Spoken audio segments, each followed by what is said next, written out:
let me take you first to another issue. You get up this morning, scrolling through your phone, checking your news feed, having a cup of coffee, and then there's this headline: U.S. port workers begin nationwide strike.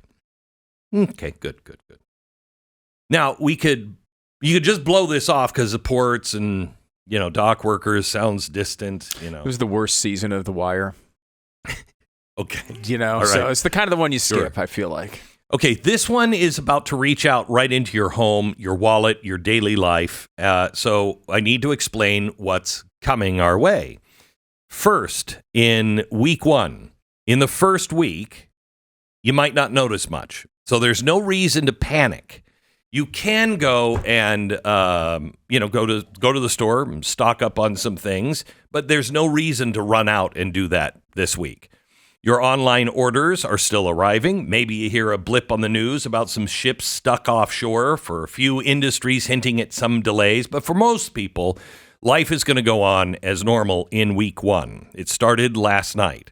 Now, behind the scenes, things are starting to shake and crack a little bit. Retailers, manufacturers, and businesses that depend on regular shipments are beginning to feel the pinch in week 1. The just-in-time supply system, that we all learned about in COVID, that's beginning to have a little bit of a strain, and it's starting to wobble a little bit. And while the shelves are still full for now, the stock rooms in the back are running thin.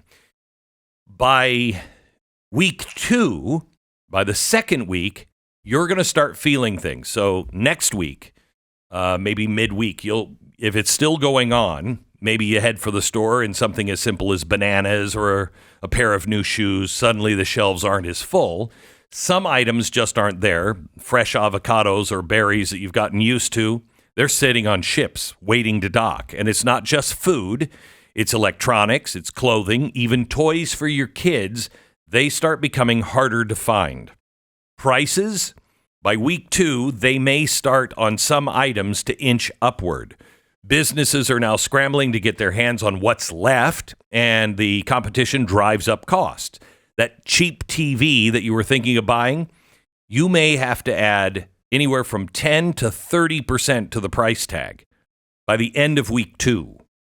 If you were planning on doing some home repairs or upgrades, good luck.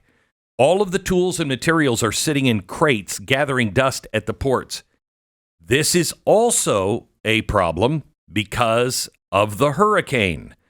Anything that you get at Home Depot is going to be in short supply because of the hurricane, and by week 2, the dock workers strike. Now, by the third week, if it goes on that long, now we're getting into some problems. It's no longer just a shortage of bananas or phone chargers. Entire industries begin to slow down. Factories that rely on parts from overseas, just in time, can't keep running. So the workers in those factories, people you might know, maybe it is you, are getting furloughed, sent home without pay because there's nothing for you to build. Grocery stores begin to ration some items and limiting on some items how much you can buy. Now, at this point, the strike is not a nuisance. This is week 3.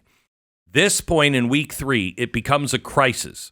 The online orders you placed, delayed, weeks out. Businesses are pleading with the government for help by now, but even if the strike ended in week 3, it would take weeks to untangle the mess at the ports. By now, inflation is beginning to rear its ugly head. Everything from groceries to gas to clothes is more expensive than it was just 2 weeks ago. Week 4, this is when it becomes the full weight of the strike is unavoidable, and I believe it becomes a national security problem. And possibly by this time in week 4, it is just one part of what I am looking for, and we'll explain later on the show, a polycrisis. A polycrisis is what will take us out in a knockout blow. And you already have a little bit of a polycrisis with the dock workers and the hurricane. Small businesses are now closing their doors because they can't get their inventory. Grocery store shelves are sparse with some items missing altogether. Your favorite brands might be out of stock. Maybe you head to the hardware store only to find that the building materials you need are either unavailable or so expensive they're out of reach. Now let's talk long term. Timing couldn't be worse because we're heading into fall, and you know what that means. The holiday season. Retailers are counting on the next few months for a huge chunk of their sales, and the Christmas gifts you've been eyeing, there's a good chance they won't make it in time for Christmas. Toys, electronics, clothing, they're sitting in ships or back-ordered at factories. They can't get the parts. Even if the strike ends after 4 weeks, the backlog will last for months. Shipping will be slow, and prices? You'll be paying a premium for anything you can find.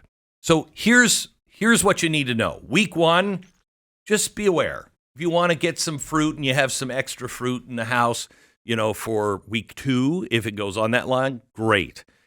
I can't imagine that this strike goes on very long because it will create a national emergency. However, I'm not sure if our president is too busy lathering on sunscreen at the beach, or if his goals are just not the same as our goals to keep America safe and healthy. So I don't know why. Remember the train negotiation? He kept the trains running. We kept the trains running. He got involved immediately, and he made sure that strike didn't happen. Well, where is he now? And the media is saying, well, he can't really do anything, can't really, maybe in a couple of weeks. Really? Maybe in a couple of weeks. He stopped the train thing from going into a strike. Why isn't he involved this time? He's Mr. Labor Union. So I don't know what's happening. In a normal America, the president would make sure this strike was settled. But wait until you hear what they're asking for and what they've already turned down. So if it goes 4 weeks, truckers, rail workers, warehouses will be overwhelmed trying to just move everything. Prices will stay high through the holiday season. Supply chains will struggle to recover. Holiday shopping season is going to be leaner, fewer options on the shelves, less to spend because inflation is going to chip away at your budget again. The economic hit won't be limited just to higher prices. Jobs will be lost as industries scramble to adapt disruptions. Companies may start shifting operations to avoid reliance on our U.S. ports in the future. That's great, huh? Potentially relocating manufacturing or looking to automate more of their processes to reduce reliance on labor. That will mean fewer jobs for the very workers that are striking today in the long run. So when you hear about the port thing, no, this is a very serious issue. Not today, but if you want to be prepared, don't go crazy at a Costco. Just make sure you have what your family needs in case things get worse. Because I have no idea what will happen. Now, let me take a quick 1-minute break and come back and tell you what they're asking for. A conversation we should have had 20 years ago, but nobody would. Okay, so, when you hear what the dock workers are striking for, maybe you think it's reasonable, but let's get into the details. They're striking for 2 big reasons. One, they want higher pay. Everybody does. They want assurances that their jobs won't be taken over by machines, by automation. Everybody wants that. Got it. So on the surface, it sounds reasonable. Everyone wants better pay. No one wants to lose their job to a robot.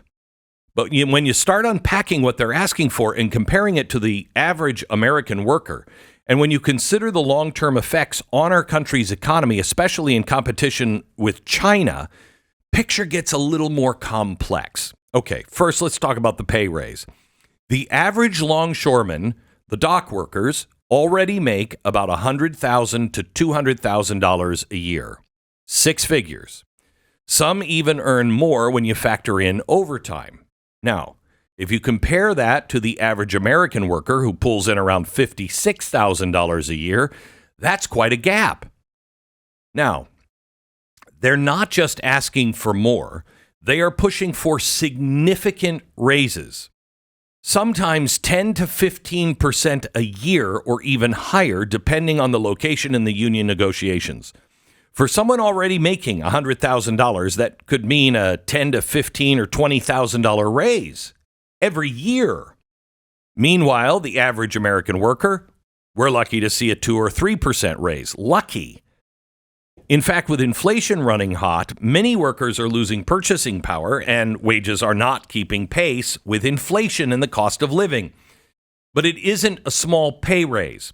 Over the term of the next 6 years, they are asking for a 77% pay raise over the 6-year life of the contract.